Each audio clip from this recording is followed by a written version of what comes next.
Hello, hello, hello. How do you like that intro? How about a little triple hello? Maybe that's going to be my new start. I'm not sure. But anyways, Joseph Hawthorne, welcome back to Truth to Transformation Podcast. And today's guest is longtime good friend of mine. This guy, he was a kid, rolled in on a skateboard, and started working out at the facility that I owned at the time, Copper Moose Fitness. And within a short few weeks, I realized, man, he really understands mechanics. So we started talking. He was going to school to actually get a degree in kinesiology, become a personal trainer.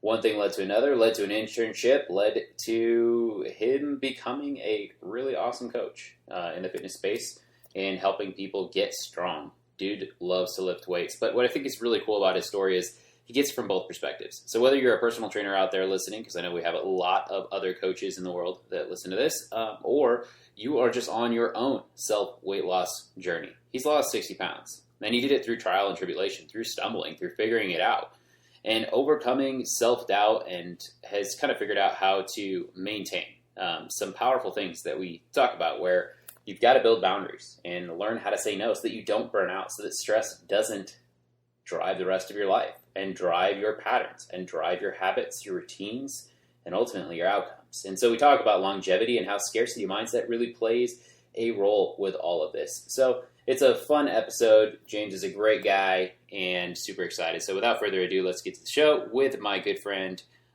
first time ever coach, and now super successful badass dude, James Krause. All right, James, welcome to the show, my friend. Hey, good to be here, man. I'm really excited for today.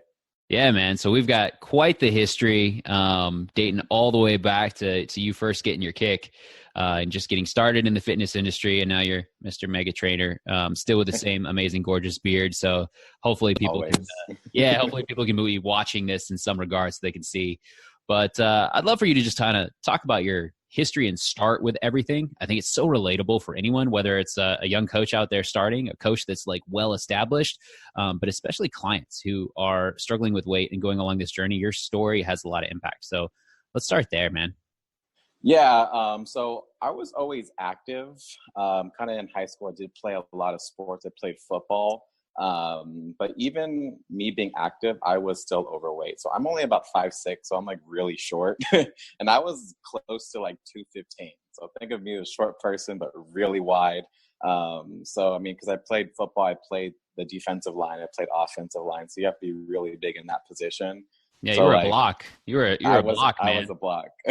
So all we would really do is we'd hit the weight room. We'd go to fucking McDonald's, eat a bunch of cheeseburgers, go to practice. We literally do that every single day. So I would say my nutrition wasn't always the best, but I was always active. So I didn't really counterbalance. There's always, you always want to balance between both. But that was kind of where I was, playing football, eating, lifting.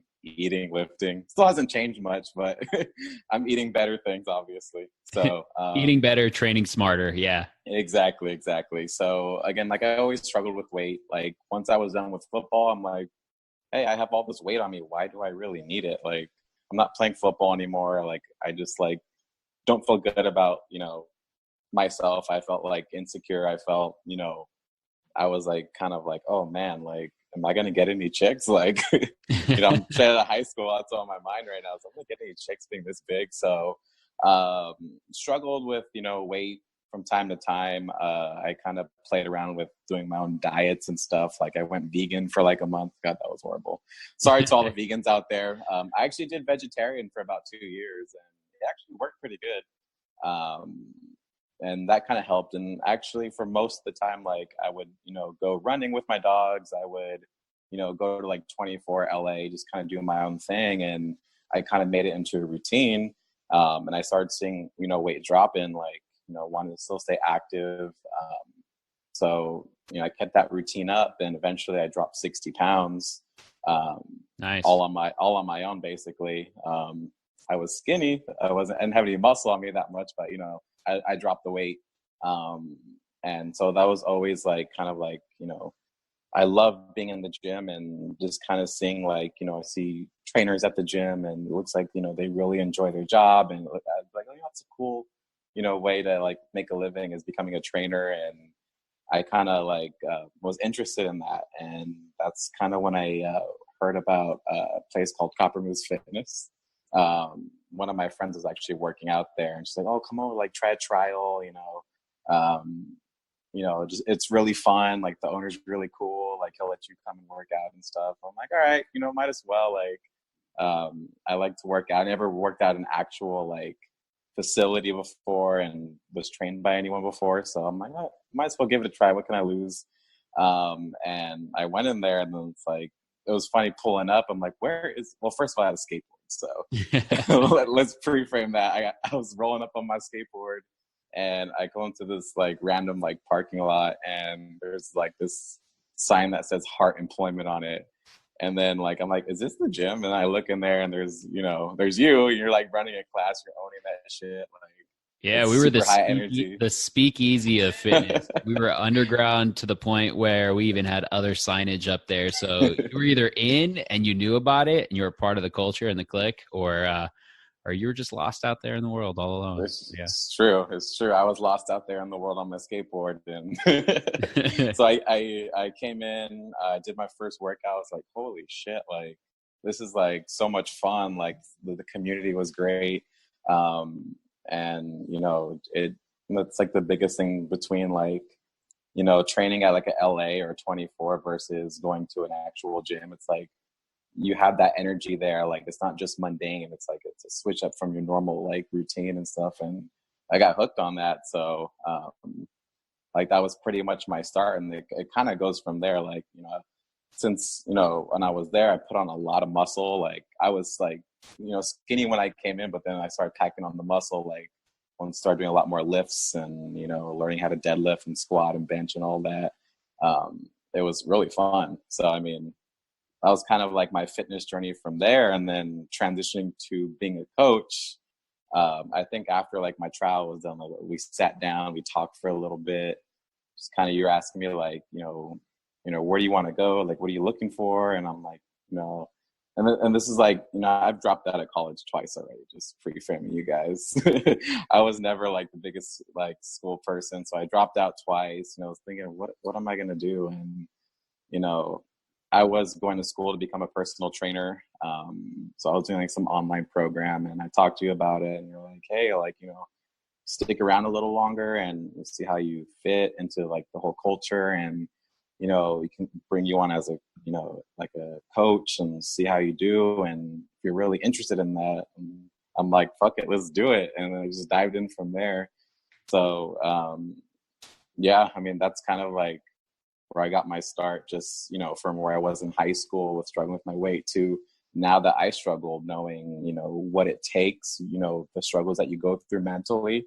And then you kind of transition into the other side of it where you're helping people on that journey, because you've already taken that journey.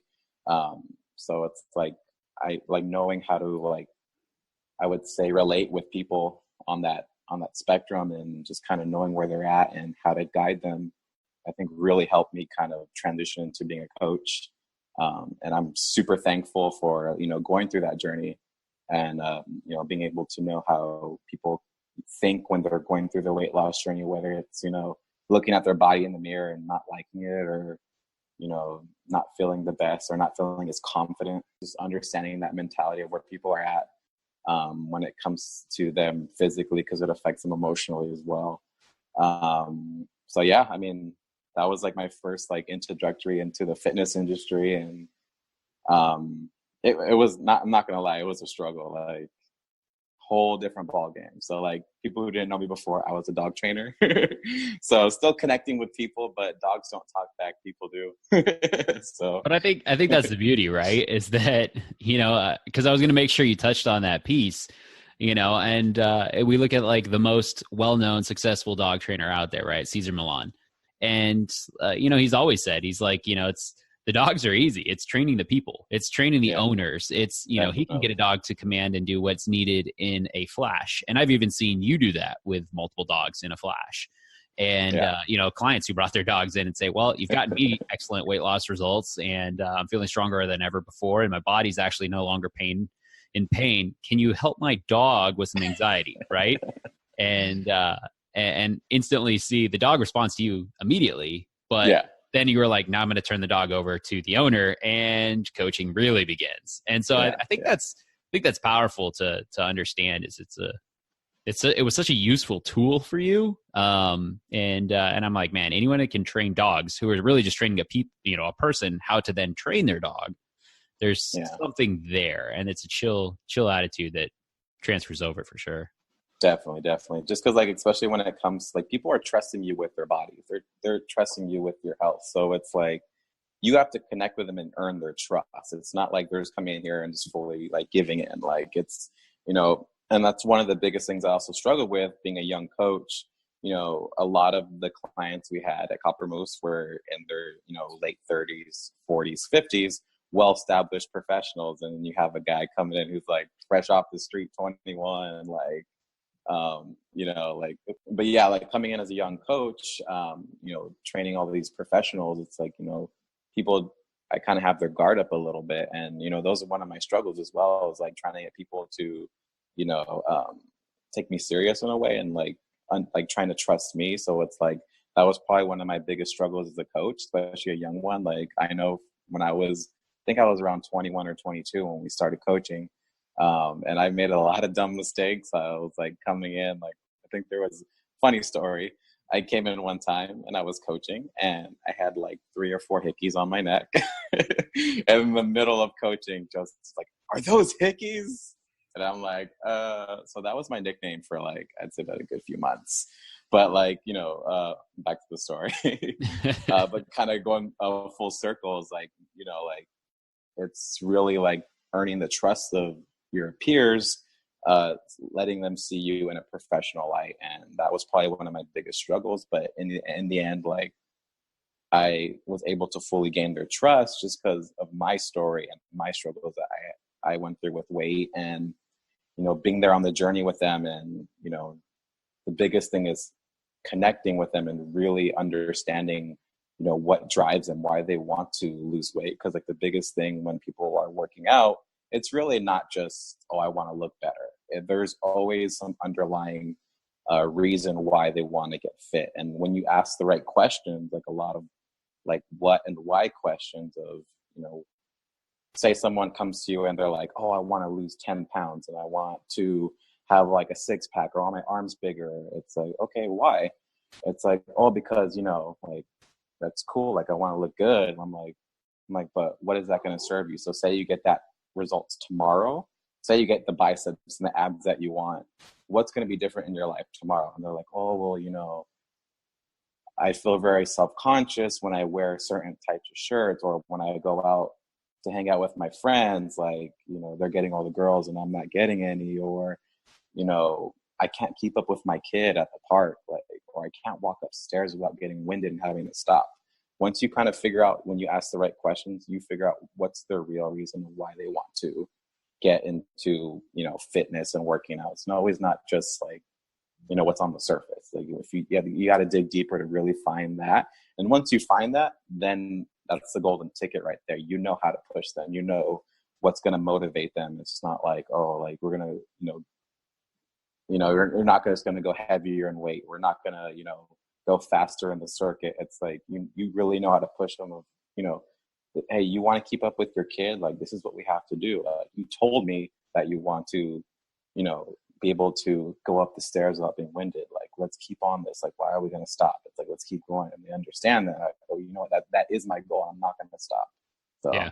Yeah. No, and I think it's kind of having it both. Like, you're understanding that they're coming in for an external result, and that external result is an amazing thing because it's usually something that's pretty trackable. Be it the scale, the body fat percentage, the number of reps, the number of weight that is pulled or pushed, or whatever that stat may be, or a certain clothing size. And those things are they're easily trackable. But that intrinsic motivation, that deeper, like you said, why, is the real motivation and the drive for those things. But it's also harder to track. It's harder to measure, unless it is something like, can I get up the stairs without having to stop and take a break?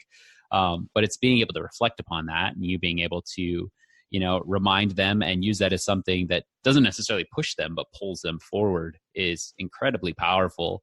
And it's what obviously then builds that trust, like you were saying. And so something that struck a chord with me as you were talking, you mentioned, you're like, I made a lot of mistakes as I was going and I was figuring things out. And I even, like that's how you learn, right? You're willing to dive in and just do anything and just, mess up along the way. And ultimately we all do it as humans. You're just humble enough to actually say it, which is awesome. So kudos to you, because I know everyone can relate. That's the only way I've been able to do stuff myself, right?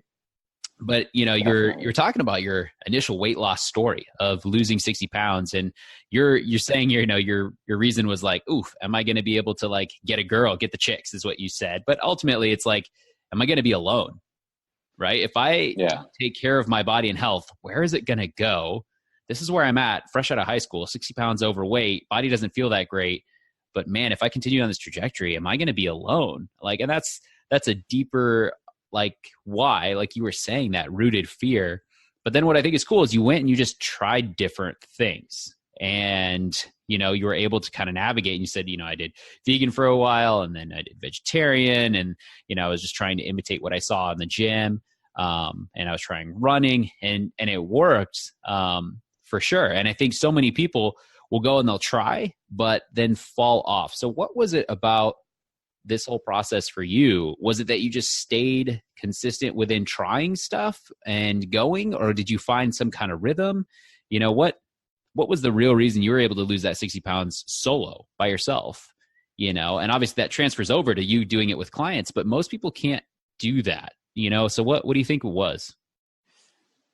I think the biggest thing for me was, like a lot of people, they work out for physical reasons. For me, working out was more of a mental reason. So it was me, it helped me kind of just relax, like, because I'm on the go all the time. I'm a very, like, I could be a very antsy and hyperactive person if I don't work out. So I get very antsy. So for me, it was more mental clarity of, okay, like now I can think straight. Like I got all my, like with kids, they get all their wiggles out. They're like, okay, they took them to the park. They got all their craziness out. Now they're calm. Same thing with dogs as well. Like you gotta take them out, play with them for a little bit, and then they're calm. I'm kind of the same way, where I'm like, for me, it was more like just like a mental, like just like a big exhale, like, oh man, I got that workout and I feel so good. Like, I don't want that to go away. Like, so it's like whether you had stress or anxiety, like the gym was always kind of like my relief of, okay, I could just focus on my workout. Like if I was at LA or 24, I had my earphones on or whatever, but you just kind of dove into your workout, and it was just one thing that you could just focus on, and everything else didn't matter. The bills didn't matter. What time you had to go to work didn't really matter. I was like, this hour was just for me. And like, that's the biggest thing, is realize, well, for me and maybe some other people as well, like, working out was more of my me time and my self-care time. So that is important to me. Like, I want to make sure like I'm taking care of myself first before I can take care of everyone else around me. And that also kind of played a big role into my fitness journey as well, and also my coaching journey as well. Just, I got to take care of myself first, because I'll be in a better mental space to help people. If there's a day where I feel like if I don't work out and I'm training clients, I feel a little antsier. I don't feel like I'm the top of my game. I don't feel like I'm connecting on a deep level with my client, or even a friend or a significant other. It's like, that's the one thing that I need for myself. So, I mean, for me, that's what it was. Yeah. No, and I think that's so crucial. And it's known in a lot of the different care industries, especially with nurses and, teachers and therapists, but that compassion fatigue, where, you get to a place like where you're just not even going to be able to have compassion for that person, because you're so fatigued from the amount that you've been absorbing, if there is not an outlet to release or a place to dissipate that. And as we know, man, like the chemicals in the brain can only take so much.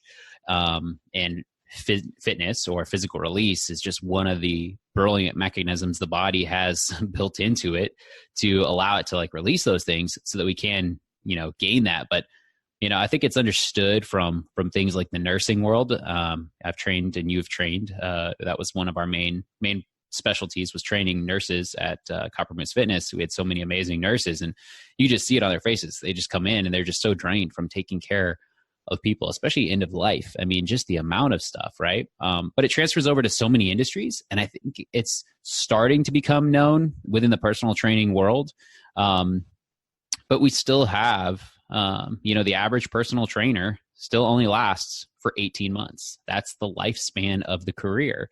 And so, here you are, you started at 21 and you're now 27 going on 50. 27 going on 50. But it's already, 4 times or at least 3 times the length of the average personal trainer career.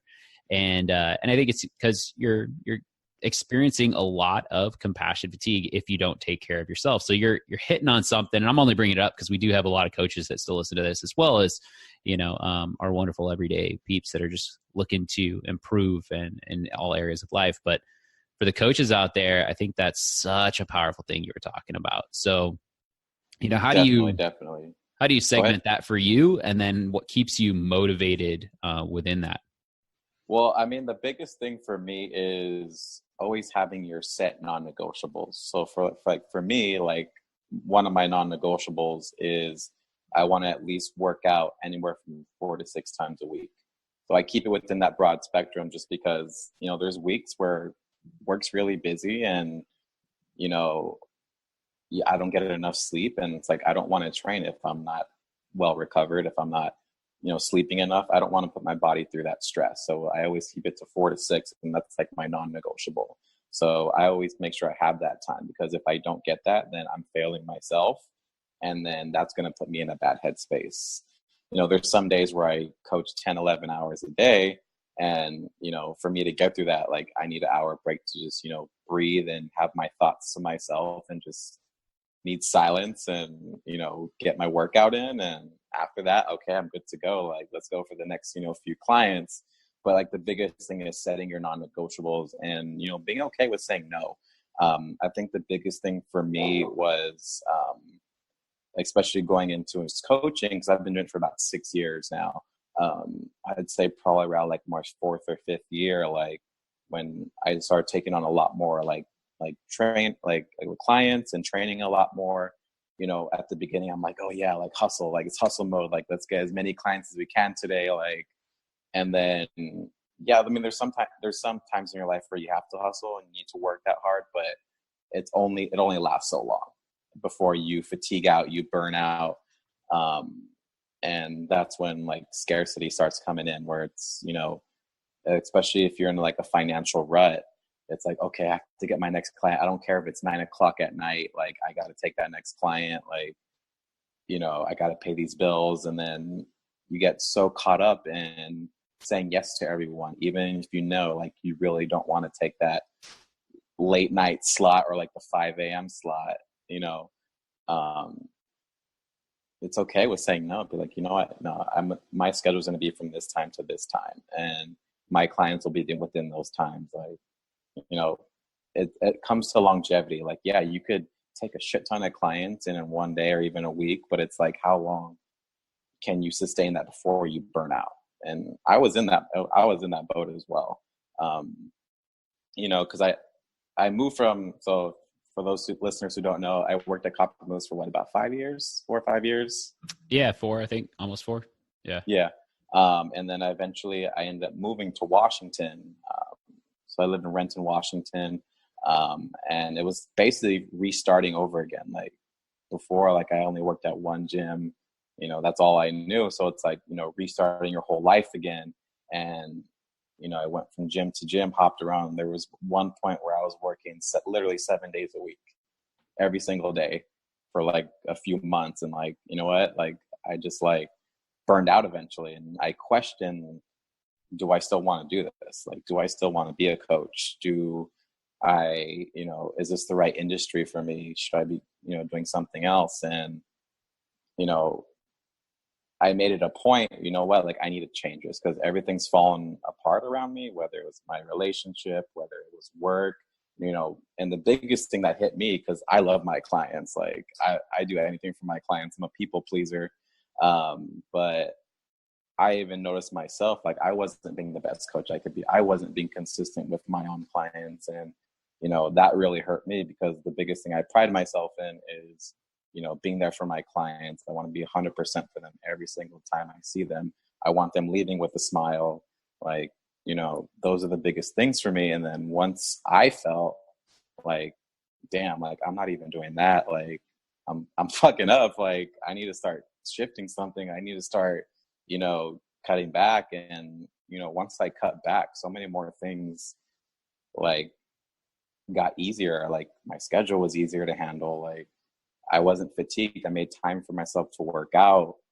I wasn't chronically questioning whether I was in the right industry or not. Like everything just kind of came together. So, I mean, the biggest thing is being okay with saying no, being okay with, setting your boundaries and, yes, give your clients 100%, which for all people who are being trained, like your coach should be giving you 100% every single session. But just knowing that about myself and, and I feel like my coaching is getting better. Like I'm more like my sessions are a lot more focused. I'm definitely diving in and I can connect with them on a level, that I've never had before because I'm in a better headspace. So. Yeah. No, I think you nailed it. You mentioned scarcity, and how scarcity from whatever the position may be, it's going to cause you to act a little bit more on the irrational side and try and usually do more or accomplish more or have more. It's usually that level of it's not enough with where I'm at, with what I have. And so because of that, scarcity mindset is going to want to drive you in that opposite direction. And yet it sounds like from what you're saying, the moment you're able to just kind of finally take a breath and relax from that and say no to some of the stuff and actually pull back. And it was because of that, it allowed the alignment within yourself. And you were actually able to appreciate it again, find fun in it again, and be able to then deliver. And then the scarcity went away because everything seemed to kind of get covered. So definitely. I was just able to just breathe and be like, okay, like, oh, I can just really focus and, like, I don't have to worry. Like, yeah, I have bills at the end of the month, but you know what? Like, things are going to be okay. Like, I'm going to be able to pay them, I'm still going to have, money to, spend on other things like dog food or, just going out, hanging out, like on the weekend, just those things like that where, before I was just more stressed about bills. Oh my God, the bills. Like, I have to like find any way I can to pay those bills. And if that means I have to like take, a session at 9:00 and not get home till 10, I'll do it. Like whatever. Like now I'm just like, okay, I have the bills at the end of the month. Like I think I'll be okay. So, yeah. I would say our attention follows our intention, right? So like, yeah, whatever your intention is, and if it's getting more clients, growing, getting more money, whatever it is, all your attention is going to be on that. And then we're going to miss all of the actual opportunities, the real opportunities, which is to slow down and be able to take a breath and be able to breathe. And then you're actually present with the clients you do have. And naturally, like the universe kind of rewards you and everything gets better. And I'm sure so many people out there can listen and relate where they may be fixated and overly focused and driven on one thing and kind of unaware that other signs are trying to wake us up to these different things, And so what advice do you have, or insights or even tools, techniques or kind of questioning that you can give to someone out there who's listening, who's going, yeah, that's me. And I'm struggling to become consistent with fitness or with nutrition. And I'm just so focused on work or these other areas of life that I'm not able to find balance right now. And,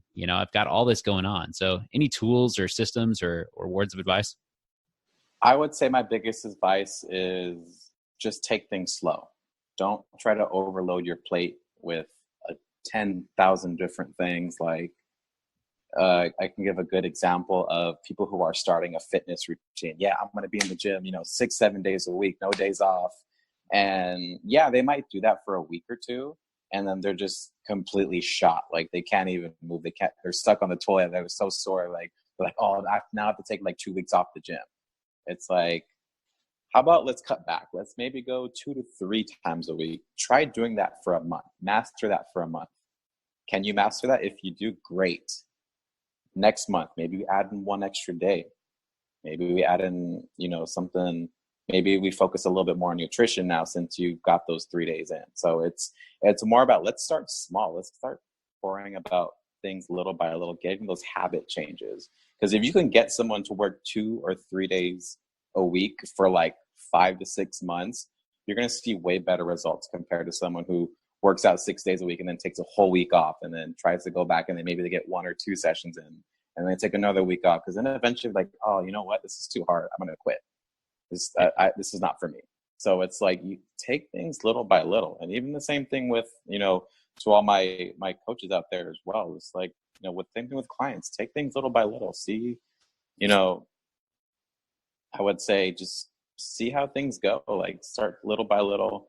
Sorry, I lost my train of thought really quick. No, you're good. Cause I mean, like, I'm kind of tying it back to all the pieces, right? Cause someone can easily hear like, all right, he lost 60 pounds and then he found his rhythm and he mentioned having a non-negotiable. I'm on board with that. That makes sense. 4 to 6 times a week. So they may even be thinking like, I got to do 4 times a week minimum every single week.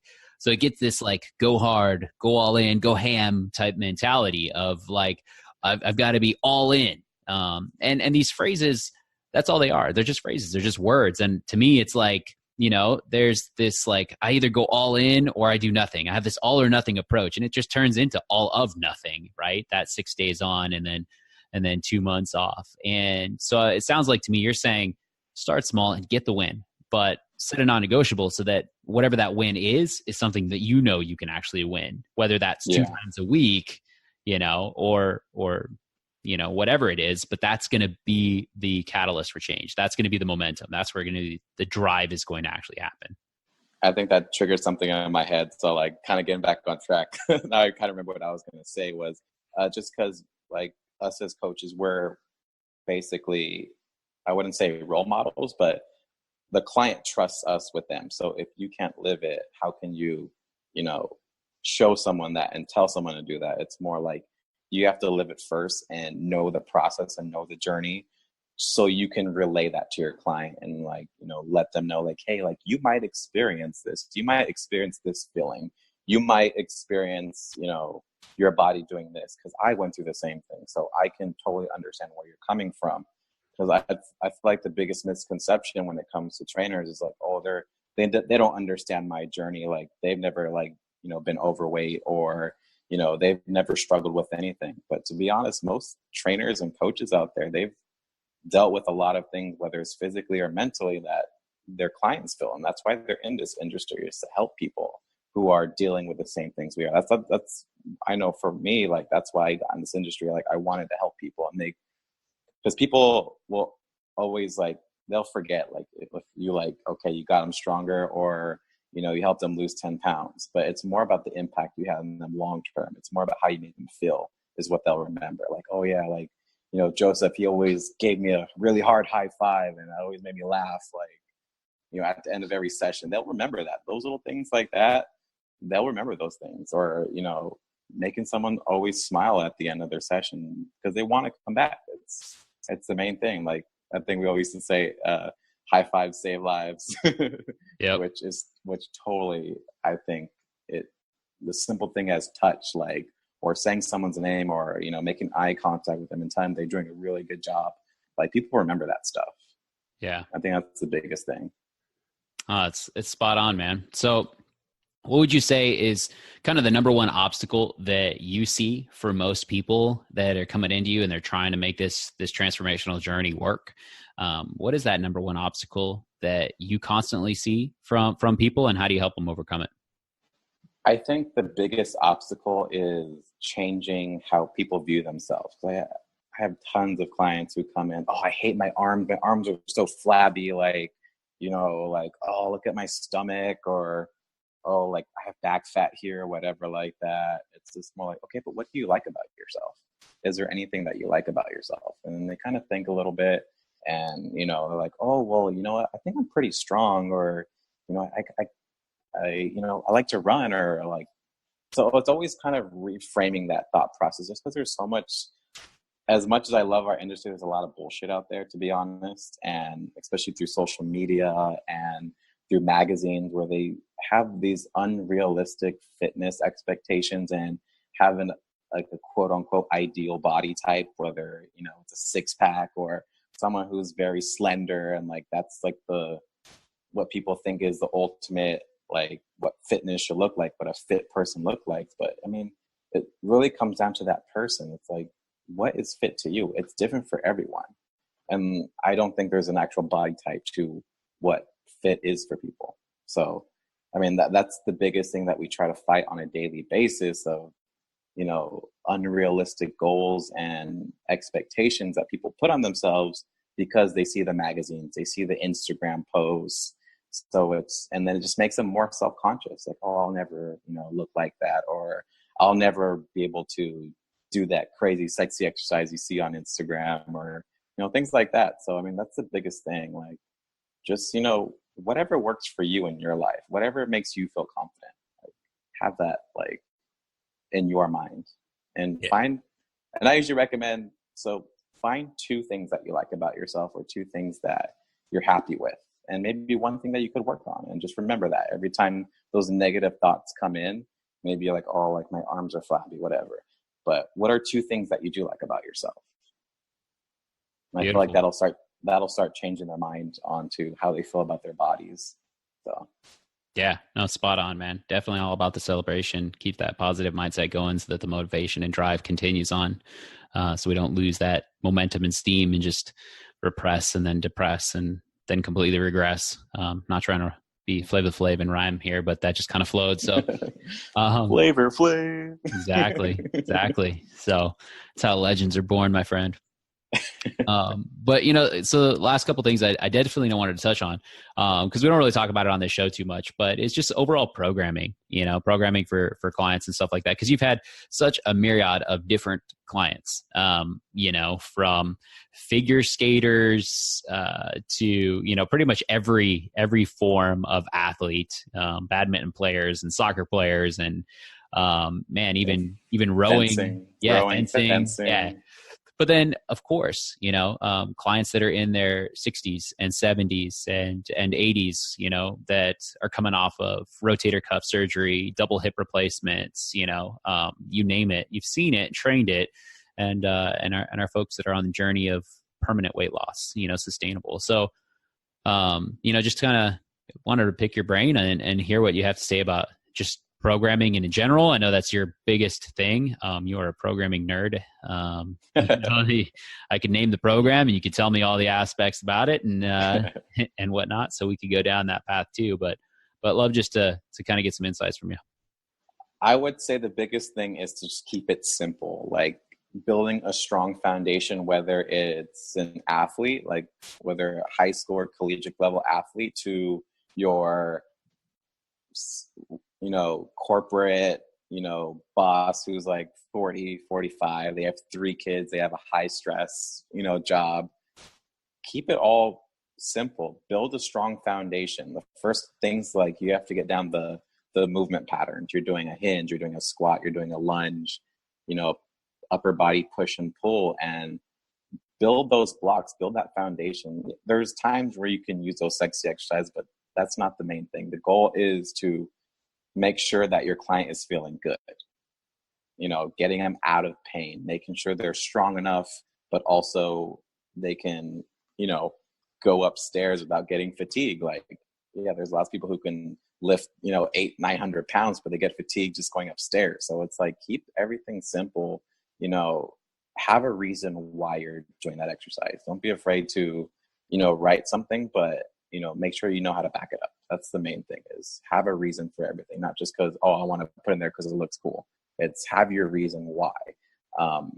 And, just really focus on good form, making sure that you're cueing them right. And I think the biggest thing that I've also changed in my training as well is what they call like the pre-training screen, which is looking at the person who comes in the door. Are they looking fatigued and their shoulders are down and they come in looking tired, or are they, ready to go? And, ask them, well, how are you today?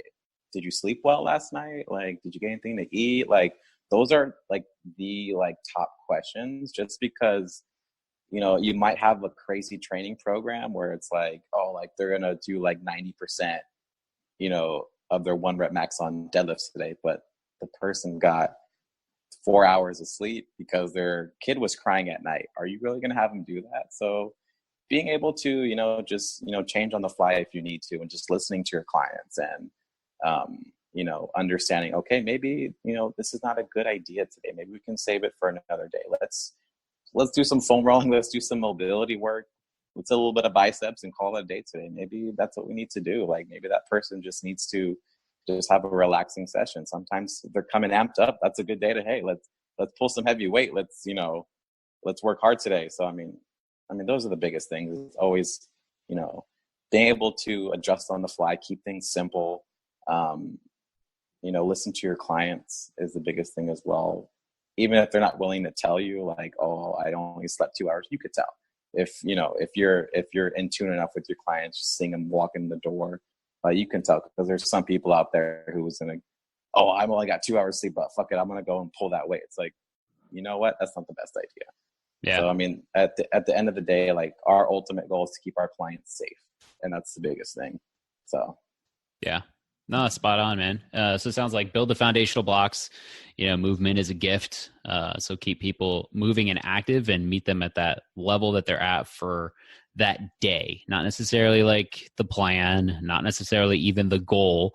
You're keeping all those at the forefront of your mind, and that's the direction. But knowing that it'll be a lot easier to keep moving in that direction if you're meeting them with where they're at that day and that time frame, instead of just forcing along, you know. It's like a race car. If a wheel is going bald and going flat, you've got to pull over and change it. And that's going to be the difference between going the distance of the race, or trying to push faster, burn out, potentially blow that tire and wreck. So I hear what you're saying for sure. I do want to know, what are your thoughts on all of kind of there's a big push. A lot of places are doing it where you have this heart rate monitor and you're seeing, and you have to stay in these zones and whatnot, and what you feel that is doing for kind of the overall mindset with all the wearable type technology and stuff like that for people. Positive, negative, both? I feel like a little bit of both. If someone has a certain goal, like maybe like, you know, they have like a race coming up. What if they do obstacle course racing, or like they're doing a marathon? Then yeah, like I think, you know, tracking their heart rate is a smart thing to do. But if for someone who's just coming in for general fitness, I feel like it could be a little discouraging in a way, just because, you know, I'm sure there's a few chain gyms out there that we won't mention, but I know where you're going with that. I'm not leading you anywhere, man. I was just asking. But I know what you're saying, low key. But it could be a little discouraging for some people who are just starting. Oh, what if I can't get into that, you know, quote unquote fat burning zone? Am I failing at this? Like, that's just gonna drive people away, as far as like, you know, especially if the coach isn't explaining enough, or, you know, if the coach isn't like helping that person through. They're most likely going to leave because they feel inadequate, and that's the biggest thing. So that's why I say it's a good and a bad thing, depending on the goal. So if the person is just, like I said, if they're just getting new, like just trying to start into finding a gym for themselves, like that could be extremely discouraging. And, you know, the better thing to focus on is, hey, instead of getting the heart rate, maybe just come 1 to 2 days a week consistently. Yeah. And then let's build up to 3. And then maybe once you got that done, maybe we can start adding in the heart rate monitor or whatever, but it's not a main focus. It's just getting them in consistently. That's the biggest thing. Yeah. Beautiful. Love it, man. So last question, you know, if you're got someone sitting on the other side of this that's looking to transform, and you're able to give them 2 minutes of advice, and that's all they're seeking and craving, you know, what would you tell them is the ultimate truth of what it takes to completely transform? I would just say, just enjoy the journey. That's the biggest thing is, you know, you have all of your life to, you know, get fit and, you know, train and all of that. So, I mean, what's the rush? I mean, start slow, work your way up little by little, enjoy the wins, whether it's, hey, I completed 2 workouts a week for the past 3 months. That's a fucking win right there. Just enjoy those small wins, because they're going to snowball over and over. And eventually you've been working out for like 3 or 4 years. Maybe the first year you were literally just doing 1 time a week. Now you're up to 4 to 5 and you're deadlifting 200-300 pounds. Like, enjoy where you started and always reminisce on that. But, you know, take your time and slowly build up to it. That's the biggest thing. There's no rush. Yep. So. Epic. Love it, man. Start slow. Enjoy the journey. Well, James, pleasure as always, my friend. Glad you're enjoying that Seattle life and still on the journey of helping a lot of people up there. I lost my California tan, but it's slowly coming back. Sad day, you know. So, all right, man. Well, I appreciate this a lot. Last thing, where can people find you? So Instagram, I'm mainly on Instagram. So strength_by_James. And then you can also follow East Lake Performance is the gym that I work at, and you can see all the athletes that we train. And yeah, those are my 2 handles. Awesome. People reach out if you have any questions on the wonderful world of strength, or you need a coach online or in person up there in Washington. So James, as always, thank you, my friend. You have a great rest of your day, brother. Been awesome. All right, my friend, that concludes another great episode. And I wanted to say thank you. Thank you for going on this journey with me, going down this path as you and I continue to explore and uncover the truth of what it takes to completely transform. And now you've got 2 assignments. And the first one is it's really important that you take action on one thing that you heard from today's message. It's important to take the education with a little bit of implementation so that you can yield the results to go from good to great, to go from ordinary to extraordinary, to go from your everyday norm to a place where you can completely transform. And the second thing that I need you to do is share this message, because there's a friend, a coworker, a loved one out there that needs to hear a piece of this. And it's what they are waiting for to help them radically shift the way that they've been living life and start to explore their true potential, for them to get unstuck. And so I need you to screenshot this, tag me on social media, or share or write a review, or whatever it is you know is going to get this message out to the right person at the right time so that they can live the best life possible. Because that's our goal. That is our goal. You and me, to be able to share the best messages that we possibly can and impact a great number of lives. So as always, I appreciate you. Coach Joseph Hawthorne, Truth of Transformation. Peace be the journey.